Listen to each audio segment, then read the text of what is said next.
Hello बच्चों, कैसे हैं आप सब। आई होप आप सब अच्छे होंगे। आपकी पढ़ाई बहुत ही जबरदस्त चल रही होगी। मेरा नाम है इंजमाम खान। स्वागत करता हूं आपका अनअकैडमी के शानदार यूट्यूब प्लेटफॉर्म पर।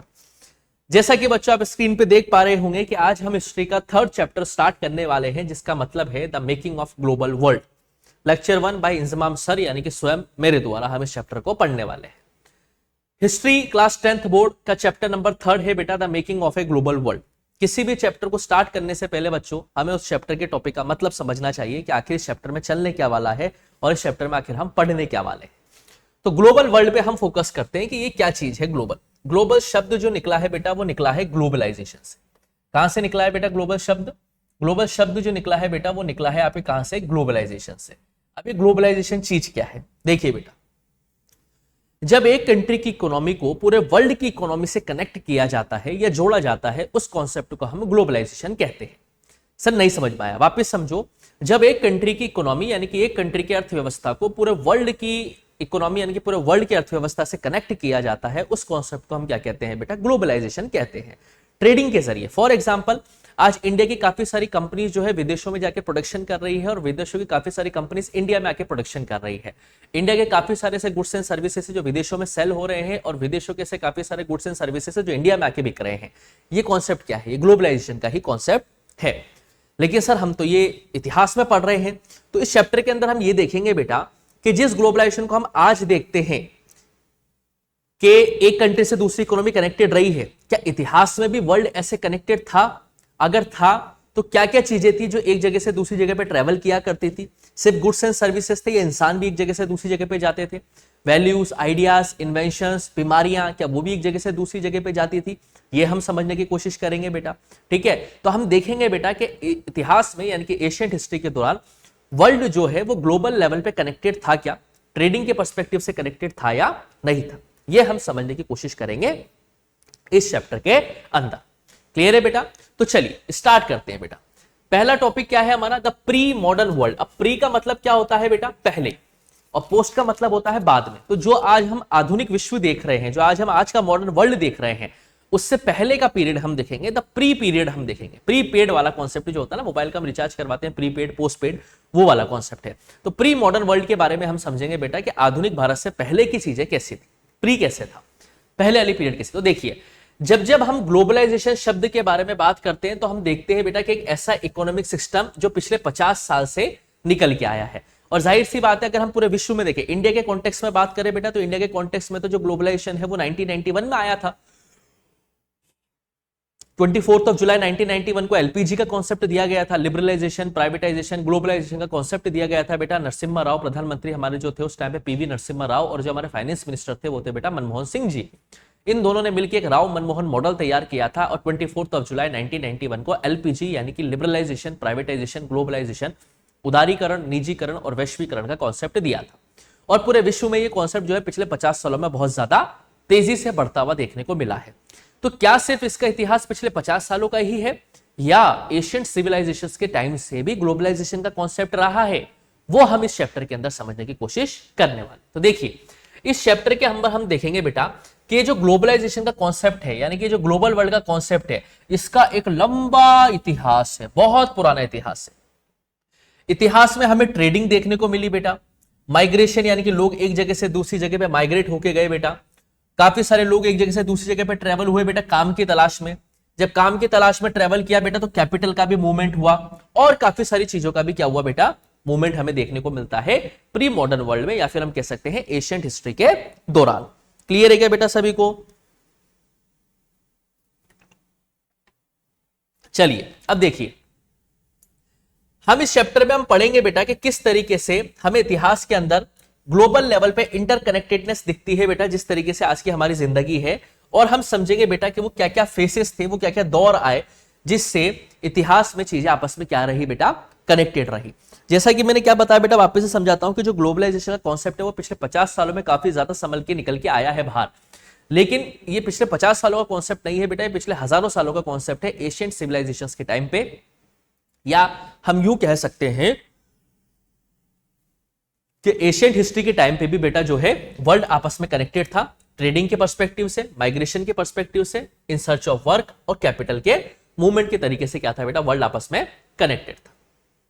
ठीक है बेटा, देखिए ऑल थ्रू हिस्ट्री, यानी कि हिस्ट्री के अंदर अगर हम देखें तो human societies have become steadily more interlinked, यानी कि जो ह्यूमन सोसाइटीज थी बेटा वो ज्यादा क्या थी बेटा, इंटरलिंक्ड थी, यानी कि कनेक्टेड थी।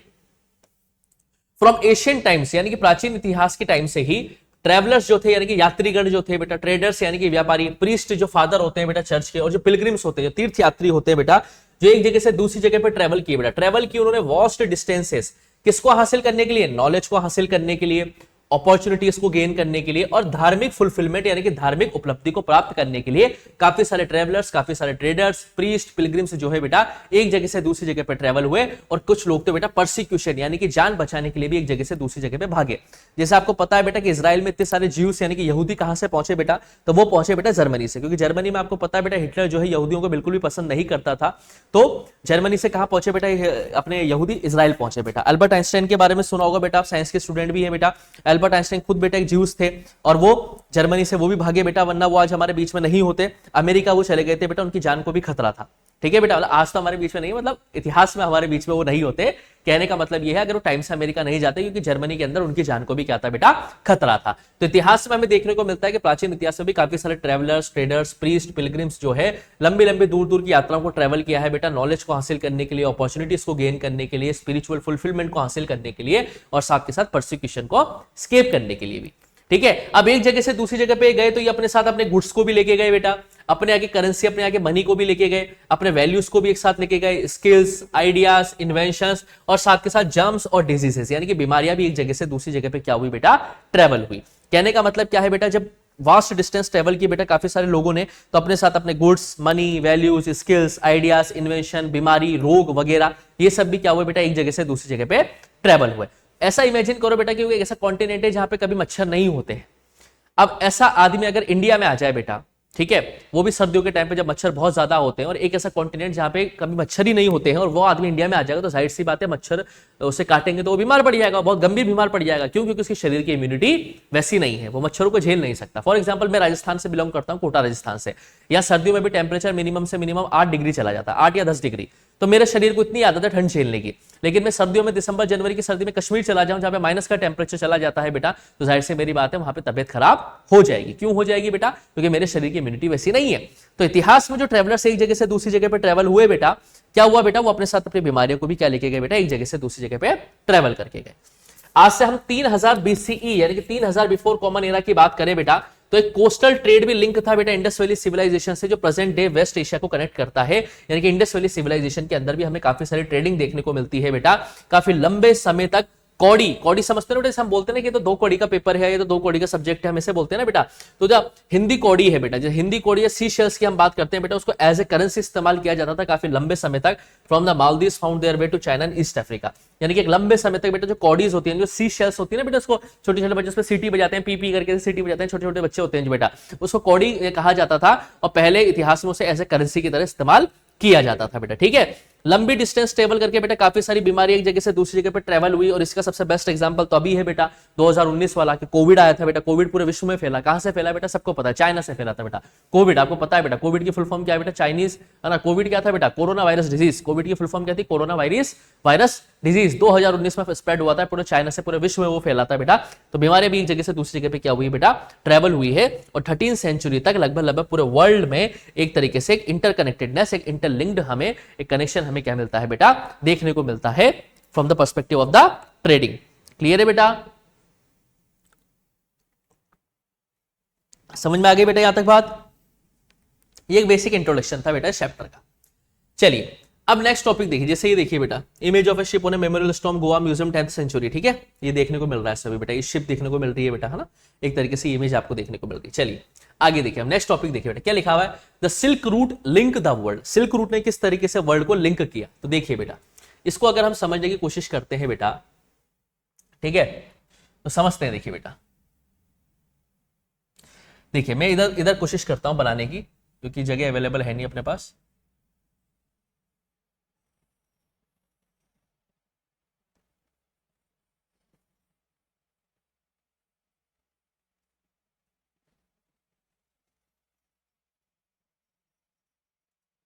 ठीक, ये हमारा इंडिया का मैप है।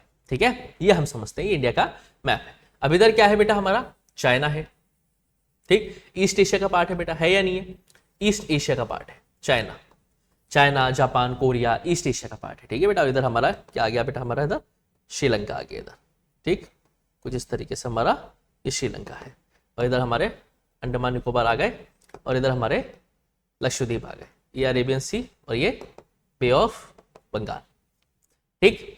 चलिए अब समझिए बेटा, इसको समझने की कोशिश कीजिए बेटा। मैं क्या बताना चाह रहा हूं आपको कि सिल्क जो है, सिल्क का इन्वेंशन हुआ बेटा चाइना में। कहां पे हुआ सिल्क का इन्वेंशन बेटा, चाइना में। और कब हुआ बेटा, आज से 7000 साल पहले। कितने साल पहले बेटा, आज से 7000 साल पहले सिल्क का इन्वेंशन किया बेटा चाइना के अंदर। चाइनीज लोग जो है बेटा बहुत होशियार लोग हैं, इन्होंने सिल्क की जो बनाने की टेक्निक है वो काफी लंबे समय तक छुपा के रखी। बहुत ही होशियार आदमी बेटा ये, सूम में काम करते रहते हैं, चुपचाप चुपचाप काम करते रहते हैं ये। तो चाइना ने काफी लंबे समय तक बेटा क्या किया, सिल्क की जो टेक्निक थी बनाने की उसे बहुत लंबे टाइम तक क्या रखा बेटा, छुपा के रखा। अब सिल्क का इन्वेंशन हुआ चाइना में से 7000 साल पहले। सिल्क जो बना बेटा स्टार्टिंग में, आपको पता है बेटा सिल्क कैसे बनता है, आपको पता है बेटा, है ना, वो कुकून से बनता है बेटा, आपको पता है बेटा ना, कुकून को उबाला जाता है बेटा पानी के अंदर। जब वो बटरफ्लाई बनने से पहले उनको उबाल लिया जाता है, जब उनके अंदर एक वो शेल में डेवलप करते हैं, फिर उसके बाद वो गर्म पानी में उनको उबाला जाता है, तो उससे फिर वो रेशेस निकल के आ जाते हैं। उस रेशेस से क्या बनता है बेटा, सिल्क बनता है। लगभग लगभग एक टाई को बनाने के लिए, टाई जो हम पहनते हैं बेटा, एक टाई को बनाने के लिए 120 कुकून्स को उबाला जाता है। 120, एक टाई को बनाने के लिए 120 कुकून्स को क्या किया जाता है बेटा, उबाला जाता है। और सिल्क वाकई में क्या है बेटा, एक जबरदस्त कपड़ा भी है, ठीक है। सिल्क के कपड़े अच्छे आते हैं, सिल्क की शर्ट, सिल्क की साड़ियां, है ना, सिल्क की टाई, सिल्क की पैंट, है ना, कपड़ा अच्छा आते हैं, महंगे आते हैं इसके, ठीक है। तो चाइना में जो है सिल्क का इन्वेंशन हुआ से 7000 साल पहले। अब चाइना से जो व्यापारी थे बेटा, अब इस टाइम तक हम बात करें, 7000 साल पहले की बेटा, तो इस टाइम तक जो लैंड रूट था वो ही डेवलप हो रखा था बेटा, सी रूट डेवलप नहीं हुआ था। यानी कि सी रूट के जरिए इस टाइम पे ट्रेडिंग नहीं होती थी, ठीक है, सी रूट के जरिए इस टाइम पे ट्रेडिंग नहीं होती थी। क्लियर है बेटा। तो ये सिल्क रूट क्या है, अब समझिए बेटा, सिल्क रूट क्या है। देखिए, चाइना से व्यापारी क्या होते थे बेटा, व्यापारी जो है यहां से इधर माउंटेन रेंजेस को पास करके क्या करते थे बेटा, सिल्क जो है इधर वेस्ट में लेके जाते थे। कहां लेके जाते थे बेटा, वेस्ट में। और वेस्ट में क्या आ जाएगा बेटा, आपके यूरोप आ जाएगा। वेस्ट में क्या आ जाएगा बेटा, आपके यूरोप आ जाएगा।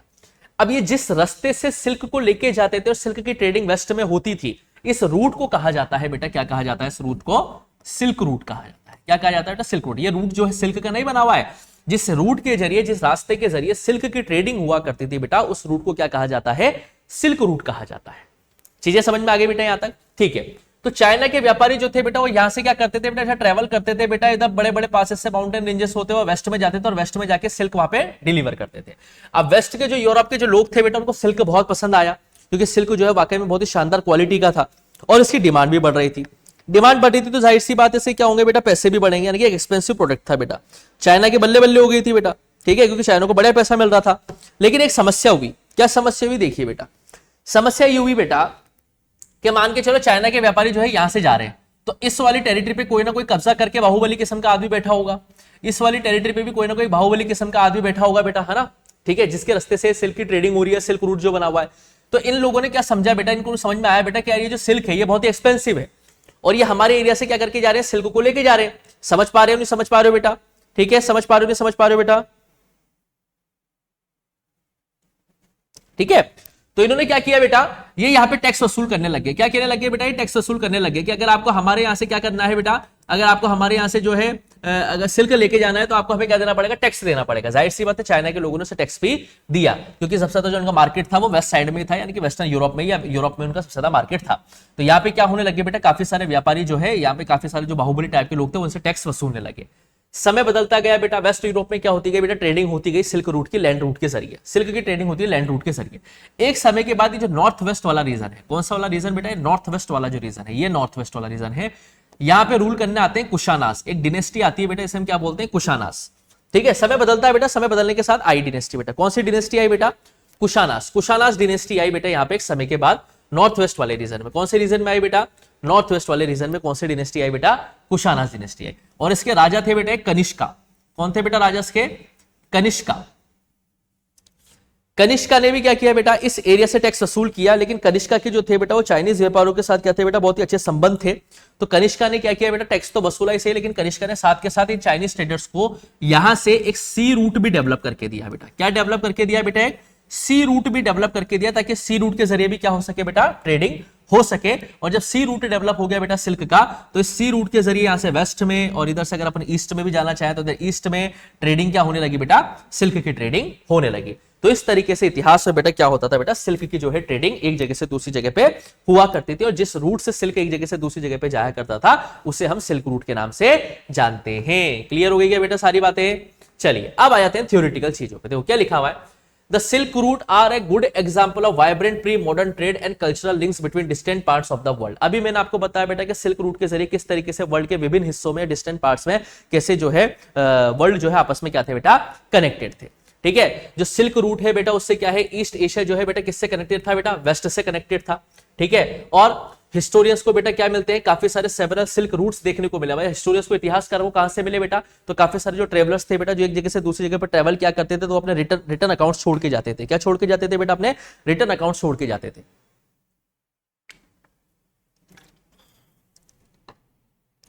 वो अपने रिटर्न अकाउंट छोड़ के जाते थे बेटा। तो उन रिटर्न अकाउंट्स को छोड़ने के चक्कर में क्या हुआ बेटा, रिटर्न अकाउंट्स को छोड़ने में चक्कर में जाते थे तो हिस्टोरियंस को पता लगा कि इस तरीके से सिल्क रूट में क्या होता था बेटा, ट्रेडिंग होती थी। देखिए सिल्क रूट की ट्रेडिंग जो है लैंड से भी होती थी और सी रूट से भी होती थी, जो पूरे एशिया को क्या करता था बेटा, बड़े बड़े रीजन से कनेक्ट करता था, और एशिया को कनेक्ट किया यूरोप से और नॉर्दर्न अफ्रीका से। मतलब समझ पा रहे हैं बेटा आप कि सिल्क की ट्रेडिंग जो है बेटा वो कहां से होती थी, ईस्ट एशिया से शुरू होकर बेटा यूरोप तक भी पहुंची और अफ्रीका तक भी पहुंची। यानी कि सिल्क जो है, सिल्क रूट जो है या सिल्क की जो ट्रेडिंग है बेटा उसने क्या किया बेटा, पूरे वर्ल्ड को या हम कह सकते हैं मोस्ट ऑफ द कॉन्टिनेंट्स को आपस में कनेक्ट करने का क्या किया था बेटा, काम किया था। समझ पा रहे नहीं समझ पा रहे बेटा, हाँ या ना? समझ में आया बेटा ये चीज? ठीक है,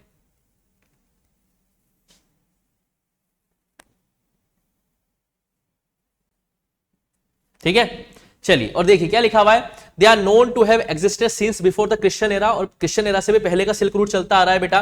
ठीक है, और लगभग 15 सेंचुरी तक सिल्क की ट्रेडिंग इस रूट से होती रही। मतलब देखिए कितना पुराना है, क्रिश्चियन एरा यानी कि बीसी बिफोर क्राइस्ट, क्राइस्ट के पहले के जन्म से पहले के भी बेटा सिल्क की ट्रेडिंग होती थी बेटा, और 15 सेंचुरी तक क्या हुई बेटा, सिल्क की ट्रेडिंग होती रही। तो क्या सर सिर्फ सिल्क की ही ट्रेडिंग होती थी क्या इस रूट के जरिए? तो देखिए बेटा सिर्फ सिल्क की नहीं बेटा, चाइनीज पोट्री जो है बेटा, पोट्री समझते हो जो मिट्टी के बर्तन होते हैं, सबके घरों में मिल जाते हैं बेटा चीनी मिट्टी के बर्तन, तो चाइनीज पोट्री जो है बेटा वो भी इसी रूट के जरिए ट्रेवल हुई बेटा। इंडिया के काफी सारे मसाले और काफी सारे टेक्सटाइल्स जो है बेटा वो भी इसी रूट से क्या हुए बेटा, ट्रेवल हुए। अब आपको पता है बेटा इंडिया के टेक्सटाइल, इंडिया के मसालों की पूरे पूरे वर्ल्ड में कितनी डिमांड है बेटा, पता है ना बेटा आपको?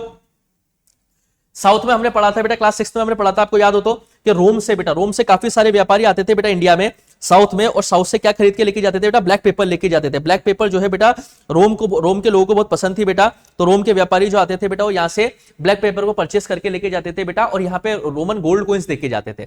सर हमें कैसे पता लगा? हमें ऐसे पता लगा कि आर्कियोलॉजिस्ट ने जब एक्सकेवेशन किया बेटा डिफरेंट साइट्स पे साउथ की, तो उन्हें वहां पे क्या देखने को मिला बेटा, रोमन गोल्ड कॉइंस देखने को मिले। तो इस समय पता चलता है कि बेटा रोम के व्यापारी इतिहास में कभी यहाँ पे आए होंगे इंडिया में, और यहाँ से काफी सारी चीजें क्या लेके गए होंगे बेटा, परचेस करके लेके गए होंगे। तो सिल्क रूट के जरिए सिल्क की ट्रेडिंग तो हो ही रही थी बेटा, साथ के साथ क्या हो रहा था बेटा, टेक्सटाइल्स जो है, स्पाइसेस जो है, चाइनीज पोट्री जो है बेटा वो भी क्या होती थी बेटा, एक जगह से दूसरी जगह पे ट्रेवल हुआ करती थी, और बदले में हमें प्रीशियस मेटल्स यानी कि गोल्ड और सिल्वर के सिक्के जो है यूरोप से कहां पहुंचे बेटा, एशिया में। वही मैंने भी आपको एग्जांपल दिया बेटा, उस टाइम पे करेंसी में गोल्ड और सिल्वर ही चलती थी, तो जो भी व्यापारी आते थे यहाँ पे जो भी चीजें खरीदने के लिए, वो यहाँ पे गोल्ड और सिल्वर के कॉइन दे जाते थे, और यूरोप से एशिया में गोल्ड और सिल्वर के कॉइन पहुंचे, और एशिया से क्या क्या पहुंचा बेटा, सिल्क पहुंचा बेटा, टेक्सटाइल्स पहुंचे, मसाले पहुंचे, चाइनीज पोट्री बेटा क्या हुआ, एक जगह से दूसरी जगह पे ट्रेवल हुई। क्लियर है बेटा, हाँ या ना?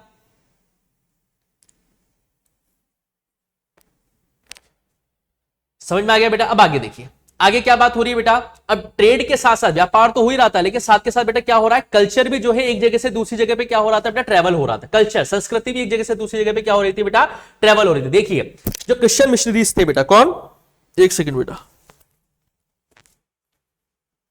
क्रिश्चियन मिशनरीज कौन होते हैं बेटा, जो धर्म का प्रचार करते हैं। मिशनरीज कौन होते हैं बेटा, जो धर्म का प्रचार करते हैं। अब क्रिश्चियन मिशनरीज आपको कहां देखने को मिलेंगे बेटा, यूरोप में देखने को मिलेंगे। तो क्रिश्चियन मिशनरीज भी क्या करते थे बेटा, ये सिल्क रूट के जरिए वो कहां पहुंचे बेटा, एशिया में पहुंचे, जिस तरीके से मुस्लिम जो है एशिया में पहुंचे थे। समझ पा रहे नहीं समझ पा रहे हैं बेटा? यानी कि जो क्रिश्चियन मिशनरीज थे, यानी कि जो क्रिश्चियन धर्म का प्रचार करते हैं, वो लोग भी सिल्क रूट के जरिए बेटा एशिया में पहुंचे। और जो बुद्धिज्म मिशनरीज थे बेटा, है ना, जो बुद्धिज्म मिशनरीज आपको ईस्ट एशिया में देखने को मिलेंगे बेटा, चाइना, जापान, कोरिया में जहां बुद्धिज्म रिलीजन ज्यादा चलता है बेटा, वो लोग कहां पहुंचे बेटा, सिल्क रूट के जरिए यूरोप में या वेस्ट में पहुंचे। तो कहने का मतलब यह है बेटा कि सिल्क रूट के जरिए क्या है बेटा, पूरा वर्ल्ड कनेक्टेड था। सिर्फ सिल्क की ही ट्रेडिंग नहीं हुई बेटा, चाइनीज पोट्री, इंडियन टेक्सटाइल्स और इंडियन मसालों की भी क्या हुई बेटा, एक जगह से दूसरी जगह पे ट्रेडिंग हुई बेटा। और इनकी ट्रेडिंग के साथ साथ क्या हुआ बेटा, इनकी ट्रेडिंग के साथ साथ हम ये कह सकते हैं बेटा कि कल्चर भी एक जगह से दूसरी जगह पे एक्सचेंज हुआ बेटा। ठीक है, क्रिश्चियन मिशनरीज एशिया में आए बेटा, और एशिया से बुद्धिस्ट मिशनरी जो है वो वेस्ट में पहुंचे और उन्होंने वहां पे अपने धर्म का प्रचार किया और वहां का ज्ञान भी हासिल किया। क्लियर है बेटा, सिल्क रूट की आपको एक इमेज देखने को मिल रही है यहाँ पे, आप समझ सकते हैं इसको अच्छी तरीके से। ठीक है,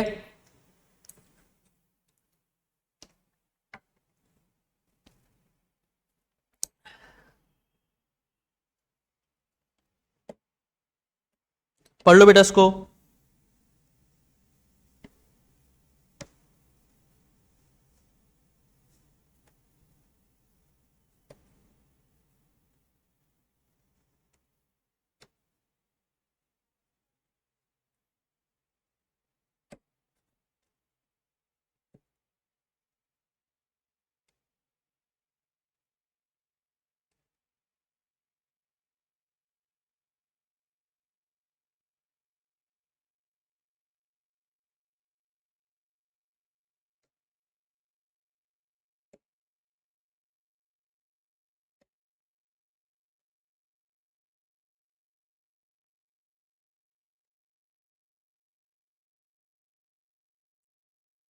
चलिए आगे देखिए बेटा, अब आगे क्या, फूड ट्रेवल्स। अरे अच्छा, क्या खाना भी एक जगह से दूसरी जगह पे ट्रेवल हुआ है? बिल्कुल हुआ है बेटा। अभी मैं कोटा राजस्थान से भी क्लास ले रहा हूं बेटा, यहाँ पे काफी सारे यूपी बिहार के बच्चे पढ़ते हैं।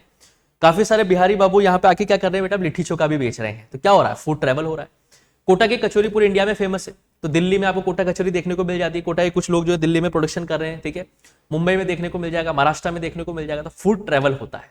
सर ये तो अब आपने आज की बात बताई कि इतिहास में भी ऐसा हुआ है। बिल्कुल हुआ है बेटा, फूड एक जगह से दूसरी जगह पे ट्रेवल हुआ है। देखिए कैसे, देखिए बेटा, स्पागेटी एंड पोटैटो का हम एग्जांपल लेंगे बेटा, जिससे इंडिया और पूरा कंटेम्प्रेरी वर्ल्ड क्या हुआ बेटा, एक जगह से दूसरी जगह पे कनेक्टेड हुआ। देखिए बेटा, जो व्यापारी थे बेटा और जो ट्रेवलर्स थे, जब वो एक जगह से दूसरी जगह पे जाते थे तो बेटा वहां पे नई नई क्रॉप्स को देखते थे, सीखते थे और क्या करते थे बेटा, उसे अपने एरिया में क्या करते थे बेटा, इंप्लीमेंट करते थे। जैसे कि आप एग्जांपल लो किसका बेटा, स्पैगेटी और पोटैटो का या नूडल्स का। देखिए ऐसा माना जाता है कि जो नूडल्स आज हम खाते हैं, चाउमीन है ना, वेज नूडल्स, हाका नूडल्स जो हम खाते हैं, ऐसा माना जाता है कि इसका ओरिजिन क्या है बेटा, चाइना।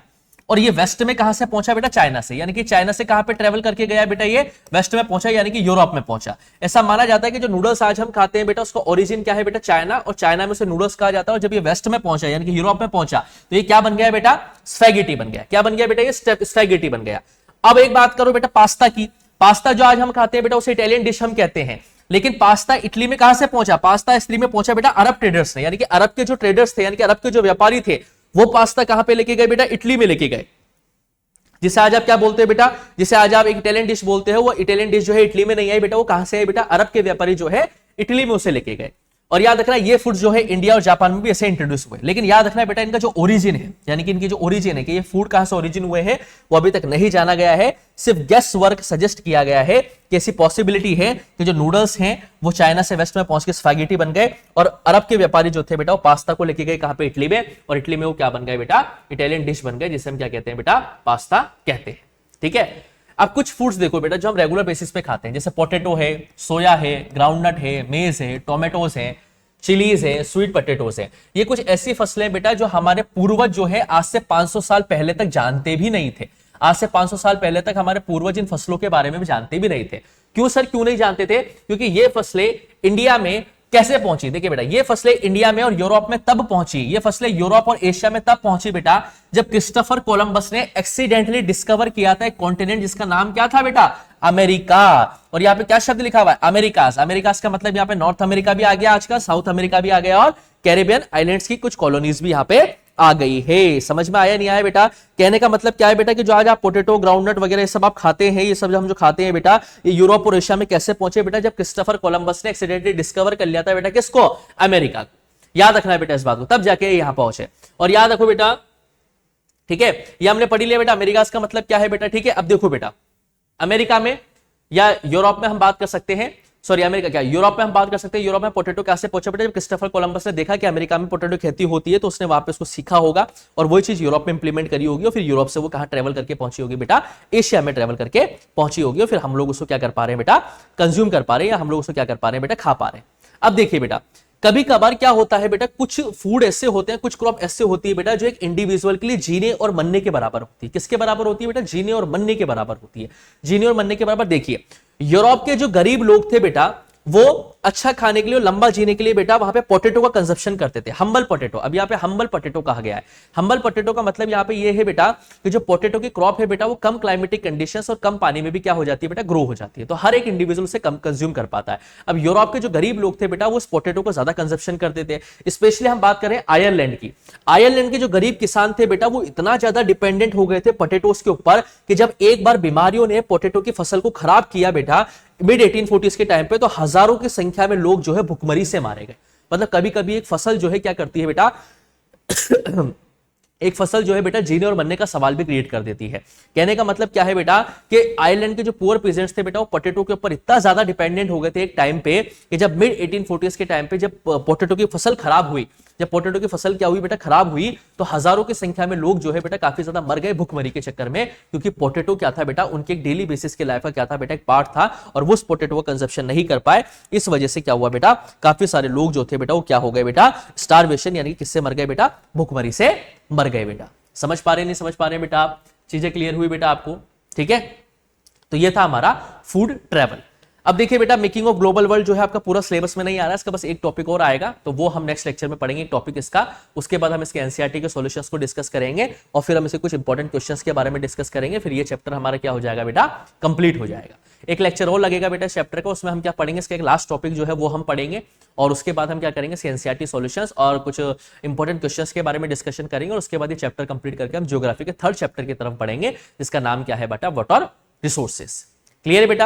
यहां तक कोई डाउट नहीं है? यहां तक आपको पढ़ना है बेटा, नोट्स बनाने हैं, और किसी भी तरह कोई भी समस्या हो तो कमेंट सेक्शन में आप छोड़ सकते हैं। तब तक के लिए आप लोग पढ़ते रहिए, मस्त रहिए। Thank you, bye bye.